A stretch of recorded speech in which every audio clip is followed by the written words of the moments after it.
I'm Barbara Bailey, the Master Gardener Coordinator at VCE Loudon, and I am for the soil because soil is the foundation of life, both above and below ground.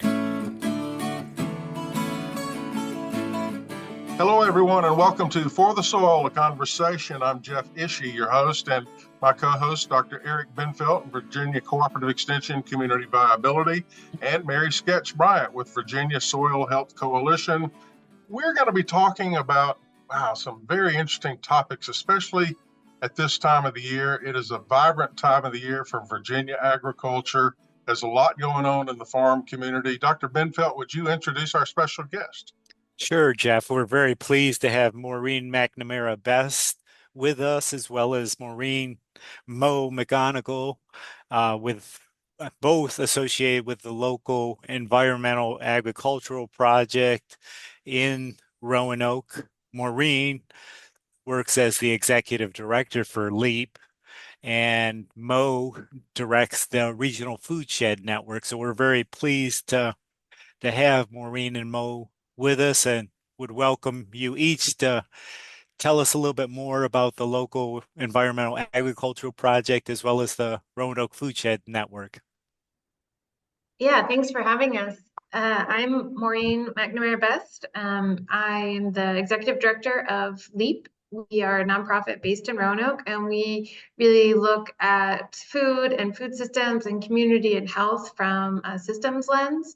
To that end, we run a number of programs in Roanoke, including farmers markets, and we have a food hub and a farm share and a processing kitchen and a shared commercial kitchen and community gardens. And a lot of what we're trying to do is how do we connect a lot of the work and make sure that farmers can make a living farming for the local community and that consumers can afford and access the food. So a lot of our food access programming is really oriented to make sure that people have choice, they have dignity in what they eat, and they have options that they can afford. So we have a lot of programs to help offset or lower the cost of locally grown fresh fruits and vegetables. And we want to explain to our listeners, both of our guests today have the same first name, Maureen. So it may get a little bit confusing, but Maureen McGonagle, we're going to call Mo. I believe, Mo, that's what you go by, right, Mo? Yeah, I go by Mo. Helps us differentiate who's who, although it definitely still gets confusing. So in my role at LEAP, I serve as the Director of Regional Partnerships and the Network Coordinator for the Roanoke Foodshed Network, which LEAP is the fiscal sponsor for. And the Roanoke Foodshed Network is a regional collaborative of about 40 organizations from across the food system, from farmers to food businesses to public health officials to education institutions to nonprofit and community organizations to community members. And the vision is really, we all need to come together in order to build equitable and resilient food and farm systems. We all play our individual roles within the food system, but are deeply and integrally connected, and we can't operate in silos in order to create the kinds of change we want to see. So that's really what the network is doing, is bringing people together in conversation and in vision and advocacy. And Mo and Maureen, I would be interested in kind of the origin stories of both LEAP and the network, and how over time you've seen, this high level change of the food shed in Roanoke, and especially from that equity lens and food access lens. So LEAP started originally as a project of the Roanoke Natural Foods Co-op in 2009. And the interest came from both farmers and consumers who wanted more opportunities to purchase local food, and farmers wanted more opportunities to grow their market. So the Roanoke Natural Foods Co-op is one of the longest standing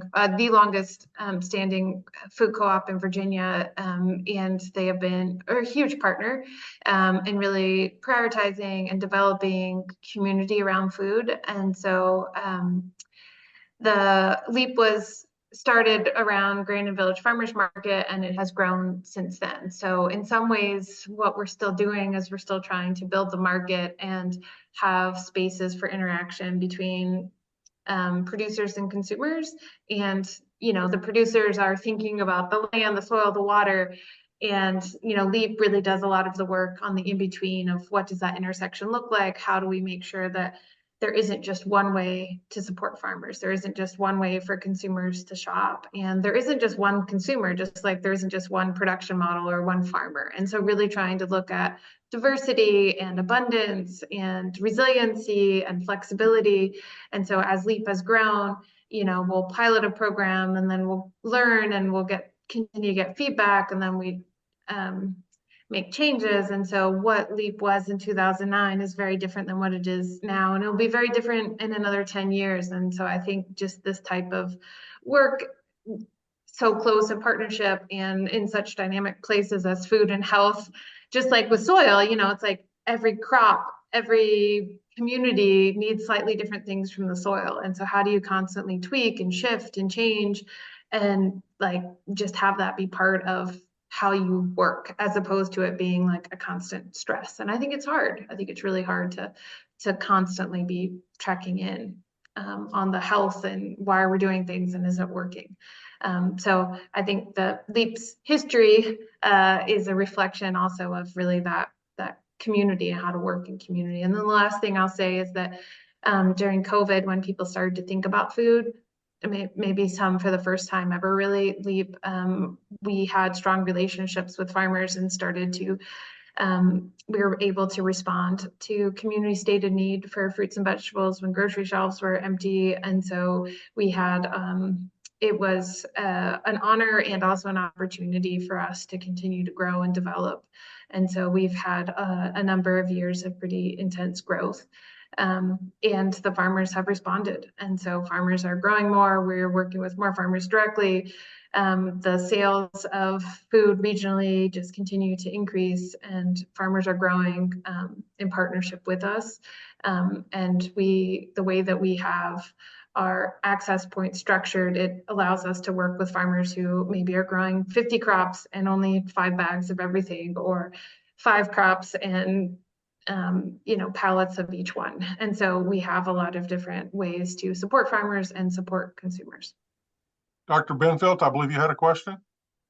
Well, for Maureen or Mo, I think in your vision statement, just how do you support health and abundance? Jeff and Mary and I were interested in soil health, but also thinking about the idea of health from the soil up, and just interested in hearing more about supporting health and abundance. Yeah, I can speak to that.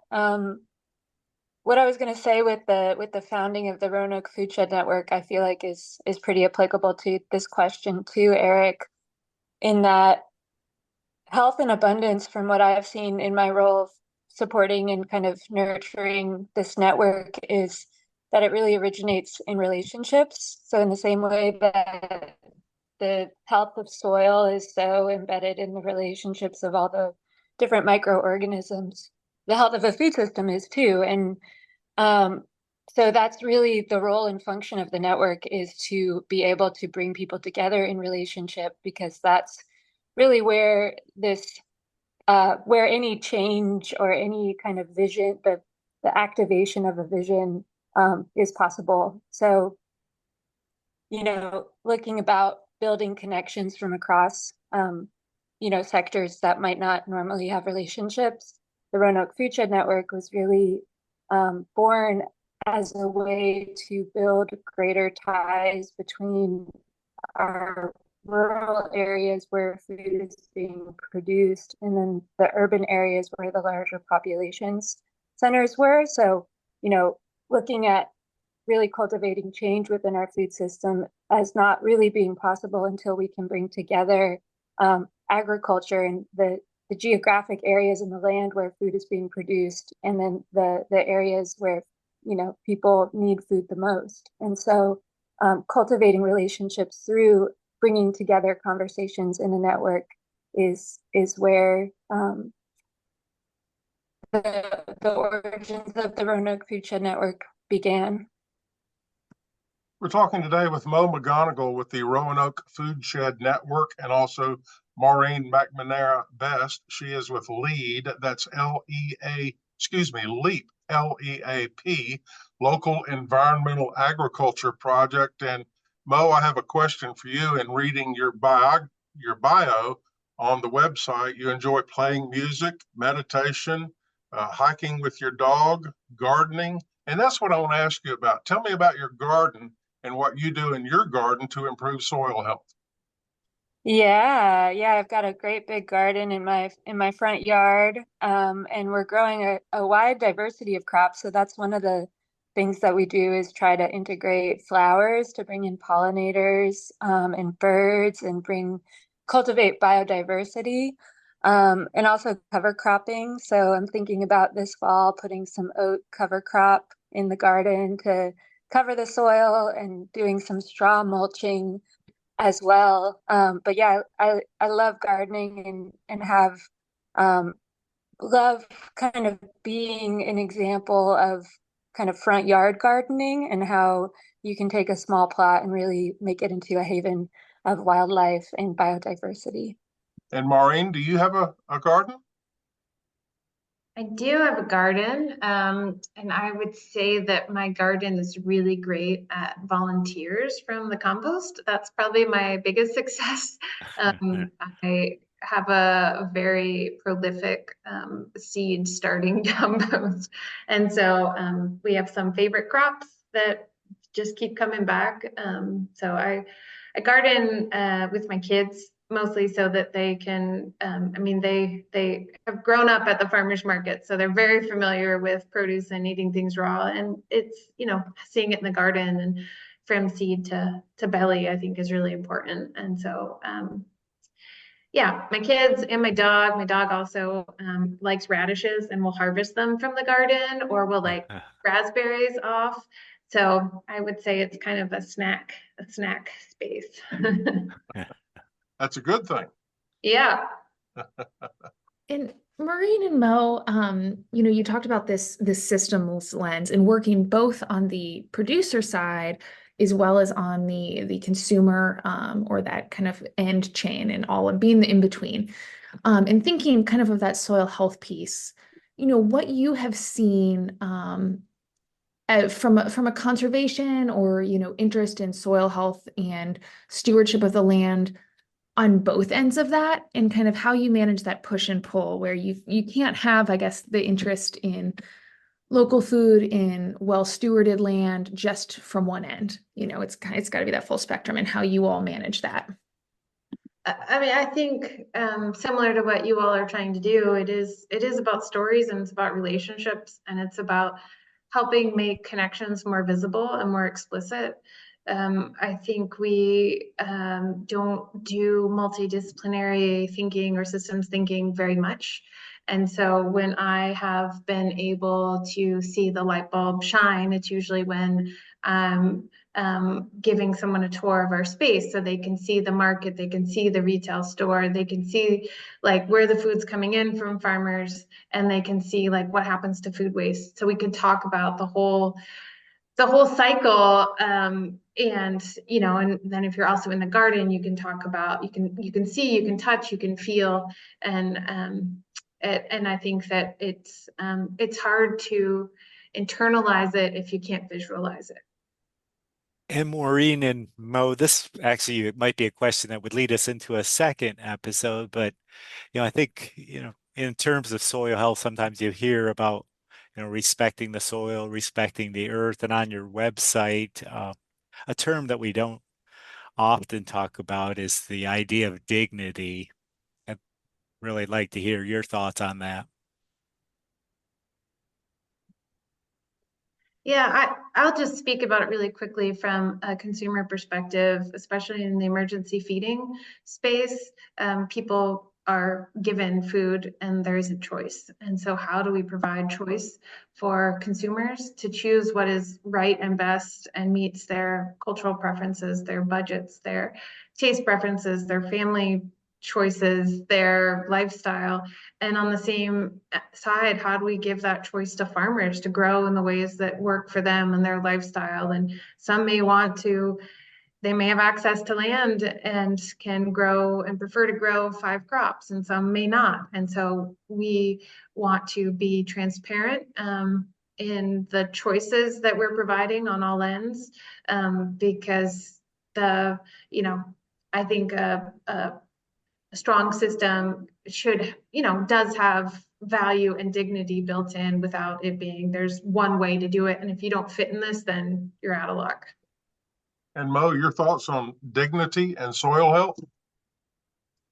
Yeah, I would just add to that, within a network perspective, one of the beautiful things about a cross-sector collaboration is the role of participation and engagement. And I feel like participation, engagement, and dignity all go hand in hand, because it enables us to come together in a more decentralized way to begin to collectively envision that we want to build together and all participate in the decisions around that, as opposed to it being a given without that same choice. So just from that kind of next scale up, thinking about dignity and the role of that in participation and democracy. Very interesting and well said. Thank you both for being in this episode For the Soil, a Conversation. I'm going to invite you to stay with us. We're going to continue with a second episode. Our guests today have been Mo McGonagle with the Roanoke Foodshed Network and Maureen McNamara Best with LEAP, Local Environmental Agriculture Project. They're both located in southwestern Virginia in the Roanoke region. And that will conclude this episode. And we invite you to stay tuned for the next episode, which will be coming up in just a couple of weeks. And thank you, Dr. Benfeld and Mary. We'll see you in the next one. Yeah, thank you, Jeff, and thank you, Maureen and Mo.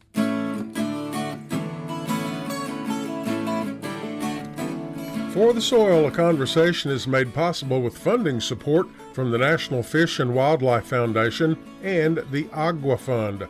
Other partners include the USDA's Natural Resources Conservation Service, Virginia Cooperative Extension, Virginia State University, Virginia Department of Conservation and Recreation, and partners of the Virginia Soil Health Coalition. Views expressed on this podcast are those of each individual guest. To download a copy of this or any other episode, visit the website forthesoil.org.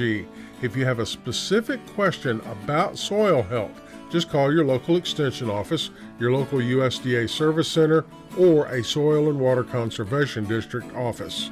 Music used during today's program was provided courtesy of The Flip Charts, all rights reserved. For the Soil, a Conversation is produced by On the Farm Radio in collaboration with Virginia Tech. I'm your host, Jeff Ishii.